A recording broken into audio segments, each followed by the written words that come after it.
Halo, assalamualaikum warahmatullahi wabarakatuh. Kembali lagi bersama saya ya, dosen kalian. Nama saya Ridwan Azlam Bahasa Mikom. Kali ini kita bertemu di pertemuan 9 di mata kuliah dasar-dasar penyiaran fast learning eh, Fakultas Ilmu Komunikasi Universitas Mercubuana. Baik, materi kali ini saya akan menjelaskan tentang sistem kerja studio televisi ya. Jadi televisi itu ataupun media penyiaran itu biasanya memiliki studio. Nah, ini aku akan menjelaskan tentang pola kerjanya dan alurnya seperti apa. Baik, eh, sebuah studio televisi adalah sebuah tempat atau ruangan di mana produksi pengambilan kabar berlangsung, baik untuk siaran langsung maupun tapping atau rekaman. Studio televisi mirip dengan studio foto, namun ada banyak perubahan agar supaya studio televisi sesuai dengan persyaratan khusus dari proses produksi stasiun televisi. Sebuah studio televisi profesional didesain sedemikian rupa untuk alasan kebisingan dan praktisan. Ya, jadi alasan noise atau suara yang tidak diinginkan itu harus diminimalisir. Itu untuk itulah biasanya studio itu berada di daerah sekitar jarak ada ketentuan jarak dari studio indoornya dengan akses jalan raya, terutama bila jalannya itu digunakan oleh mobil-mobil besar atau mobil yang umumnya menggunakan klakson sehingga menimbulkan polusi suara. Pada umumnya dalam sebuah studio televisi terdapat beberapa kamera. Kemudian ada green screen-nya juga, ada lighting dan instalasi peralatan serta monitor audio video serta alat komunikasi yang semuanya terhubung pada sebuah control room pada studio televisi tersebut. Ya, jadi pada hakikatnya control room ini merupakan command center dari peralatan-peralatan juga operator yang berada di dalam studio. Studio dan auditorium televisi. Yang pertama, studio penonton atau auditorium televisi dengan tempat duduk penonton yang permanen. Luasnya sekitar 1.400 meter persegi dengan volume sekitar 14.200 meter persegi. Studio yang besar ini biasa disebut sebagai auditorium dan digunakan untuk program acara yang spektakuler. Dengan komposisi setting panggung luas, pengisi acara yang muncul bersamaan cukup banyak serta menghadirkan penonton sekitar ratusan orang. Genre program variety show, ataupun musik, ataupun hiburan perayaan hari ulang tahun televisi, atau acara-acara lainnya seperti game show tadi ya, game show, eh tidak game show ada juga yang di outdoor, ada juga yang di indoor ya. Kalau game show yang di indoor biasanya berupa kuis-kuis kayak Family 100 gitu ya. Atau acara-acara yang sifatnya kontes bernyanyi ya. Itu banyak yang membutuhkan studio jenis auditorium. Yang kedua, studio produksi televisi atau studio serbaguna untuk semua jenis program acara. Studio ini bisa digunakan tanpa penonton, dapat juga digunakan bangku dengan penonton yang jumlahnya terbatas. Ya, ini seperti studio-studio talk show ya, seperti ini talk show ya, yang jumlah penontonnya mungkin di bawah 100 atau Kick Andy, tapi Kick Andy itu cukup luas studionya ya. Dan dia bisa diputar gitu. Diganti setup studionya. Tapi penontonnya tetap stay. Kemudian studio dialog dan dubbing, studio pengumuman dan wawancara ini memiliki ukuran kecil. Studio ini biasanya digunakan oleh redaksi berita televisi yang menyajikan program talk show news dan breaking news. Bidang program membutuhkan studio seperti ini untuk program continuity. Kemudian studio dubbing atau ruang pengisian suara atau sulit suara atau dubbing suits. Studio seperti ini biasanya banyak digunakan oleh media radio. Namun beberapa artis dan vlogger sekarang banyak menggunakan studio dubbing untuk memproduksi podcast. Setelah memproduksi, para vlogger ini biasanya mempublish di akun media sosialnya, sehingga saat ini terdapat beberapa studio podcast yang dapat disewakan oleh beberapa stasiun penyiaran atau production house untuk kepentingan komersial. Kemudian karakteristik studio. Karakteristiknya adalah ruang studio memiliki karakteristik pada lantai dan panggung yang bisa di knockdown. Lantai studio merupakan ruang yang di atasnya digunakan sebagai tempat rekaman langsung. Lantai studio mempunyai instalasi dan karakteristik sebagai berikut. Satu, dekorasi perlengkapannya mengikuti tema acara. Ya, jadi kalau misalnya tema acaranya anak-anak ya berarti konsep acara tema backgroundnya juga mendukung yang lebih cantik atau estetik di mata anak-anak. Kemudian kamera dan tumpuannya ya, kamera serta rig atau tripodnya ya. Ada kamera yang sifatnya steady, ada kamera yang sifatnya bergerak, ada kamera yang sifatnya dari atas menggunakan Jimmy Jab. Kemudian yang ketiga mikrofon, mikrofon ini banyak jenisnya. Ada yang boom mic ya, pole, ada yang clip on.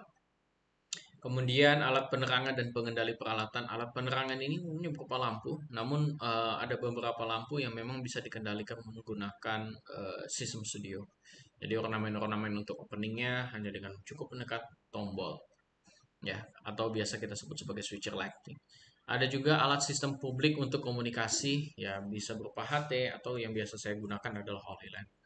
Jadi HoloLens itu sifatnya headset yang isinya cuma separuh ya di salah satu telinga, kemudian di situ ada mikrofon, telinga yang lain untuk mendengarkan lawan bicara. Kemudian monitor video untuk umpan balik visual dari ruang pengendali produksi.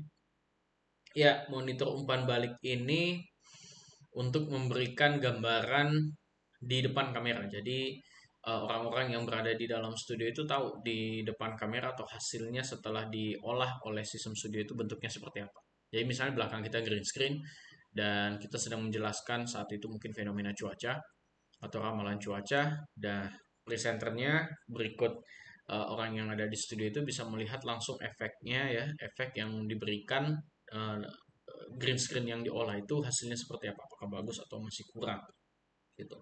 Kemudian jendela kaca di antara ruang pengendali produksi dan lantai studio untuk kontak visual langsung yang diinginkan, tetapi tidak harus selalu ada. Ya, sebenarnya sih bagus ya kalau ada ruang kacanya, tapi tanpa ruang kaca sebenarnya masih bisa berjalan, tapi ya mungkin agak menyulitkan proses komunikasi secara langsung atau dua arah. Berikutnya, ruang kendali studio televisi atau master control room. Ruang pusat pengendali studio adalah pusat kegiatan teknis suatu operasional siaran yang umum antara peralihan siaran dari stasiun televisi dan jaringan live studio materi taping dan lain sebagainya. Pusat pengendali berasal dari ruang pengendali produksi studio televisi sebagai aktivitas untuk proses mengirim gambar dari kamera untuk dikoordinir sirkulasi penayangannya. Pusat pengendali adalah titik akhir dari suatu pemancar udara yang dikirim ke operator televisi kabel atau penyedia satelit untuk siaran. Ruang pusat pengendali stasiun televisi memiliki bank monitor video penerima satelit, mesin siaran ulang televisi dari video, peralatan transmisi dan komputer yang mengoperasikan peralatan otomasi untuk merekam dan playback melalui program acara. Iya, jadi ada beberapa control room. Nah, dari beberapa control room ini akan dijadikan satu oleh master control. Dari master control room ini akan mengirim sinyal untuk yang bisa disiarkan. Jadi beberapa studio itu punya ruang pengendali. Jadi contoh studio A ada control roomnya, studio B juga ada control room. Nah, master control room ini selalu bekerja terus-menerus selama 24 jam, 7 hari. Dan dia yang akan mengatur atau finalisasi akhir sebelum siaran dari studio itu ditayangkan ke publik. Jadi dia yang akan mengatur iklan-iklan, apa yang akan masuk di playlist, apa yang akan masuk di running text televisi. Kemudian dia yang akan mengatur mungkin apa namanya penjadwalan siaran ya, program A jalan jam berapa, waktu berapa dan lainnya. Kemudian itu saja ya. Biasanya sih pusat master control itu hanya satu di setiap stasiun televisi dan dia bisa menerima hasil feedback dari siaran yang kembali ke dia untuk dia lihat sesuai atau enggak. Fasilitas ruang pengendali studio, pusat pengendali studio biasanya diorganisir oleh PD atau program director yang bertugas pada suatu program acara yang telah direncanakan menggunakan studio tersebut. Operator pusat pengendali atau seorang PD bertanggung jawab untuk memonitoring mutu dan ketelitian on-air program yang live ke MCR maupun TP. Ruang pengendali produksi studio merupakan tempat mengontrol studio televisi pada komposisi program yang sedang berlangsung. Fasilitas di dalam PCR meliputi dinding monitor video dengan monitor untuk program, mengadakan pra pertunjukan, VTRS, kamera, dan kebanyakan dari sumber video. Ya, VTRS ini sudah mulai diganti dengan media player menggunakan card reader atau USB atau menggunakan hard disk, atau saat ini juga sudah menggunakan kabel LAN atau jaringan internet. Jadi cukup menggunakan jaringan wireless LAN ya, bukan wireless, jaringan kabel untuk mengambil konten-konten yang akan ditayangkan di studio. Tombol switcher kamera ya, tombol switcher kameranya mungkin ada 5. Jadi dengan cukup menekan satu tombol kita akan bisa memilih gambar mana yang ingin ditampilkan kepada pemirsa atau direkam. Kemudian audio dan peralatan efek. Ya, audionya diatur oleh yang namanya mixer. Kemudian mixer tadi yang saya maksud tadi mixer lampu ya, bukan switcher lampu, mixer lampu ya. Nah, kemudian peralatan efek ya biasa juga digunakan ya. di beberapa studio. Kemudian generator karakter CG, ya ini yang biasa mungkin kamu ngeliat TV di sininya itu ada kayak logo channelnya, di sininya ada logo brandnya, di sini ada logo kayak impose-nya gitu ya, macam-macam itu diatur oleh CG. Kemudian efek termasuk running text atau text stiker text yang biasa di Metro tuh, muncul nih stiker terus turun lagi gitu kan ya. Itu namanya new sticker. Kemudian efek video digital alat bingkai tidak terintegrasi oleh penglihatan. Ya ini untuk ya kayak penggantian green screen gitu ya. Kemudian kamera pengendali unit atau pengendali jarak jauh CCUS. Ya jadi kalau misalnya kita mau less operator ya, menggunakan banyak manusia, kameranya bisa kita kendalikan juga dengan alat tertentu untuk meremote ya, dia zoom in, zoom out, kemudian dia pan kiri, pan kanan gitu ya, kayak robot. Kemudian virtual set. Setelah itu, studio produksi TV akan memproduksi program acara yang live maupun tapping yang diproses melalui ruang pengendali studio atau control room studio. Ruang pengendali studio akan menyimpan materi produksi secara tapping dalam file. Untuk selanjutnya akan diproses editing atau diserahkan dari PD program acara kepada produser dan PA. Pada saat ruang pengendali studio melakukan siaran live, maka output siaran dari studio produksi televisi oleh ruang pengendali studio akan dikirim ke MCR yang akan mengirimkan jalur siaran pemancar terestrial dan satelit komunikasi serta streaming. Selanjutnya, siaran yang telah dikirimkan oleh pemancar akan diterima oleh pemancar televisi di rumah oleh pemirsa televisi. Ya, polanya kurang lebih hampir sama seperti yang pernah saya jelaskan di papan tulis. Kemudian MCR yang menghubungkan dari studio produksi ke studio produksi televisi yang lainnya untuk melanjutkan sistem transmisi pemancar merupakan ruangan yang berisikan perangkat teknis utama penyiaran dalam mengontrol segala proses siaran stasiun televisi. MCR menjadi pusat dari segala kegiatan produksi siaran yang ada di stasiun penyiaran televisi. MCR sangat penting karena semua materi siaran baik secara live maupun tapping di studio atau kejadian live dari suatu lokasi di luar studio melalui OB fan atau mobil siaran harus melalui MCR terlebih dahulu sebelum akhirnya dipancarkan ke satelit. Materi siaran berupa iklan, logo stasiun TV, program-program acara, teks berjalan, dan sebagainya. Semuanya telah disiapkan oleh MCR untuk ditayangkan. Yaitu bedanya control room dengan MCR.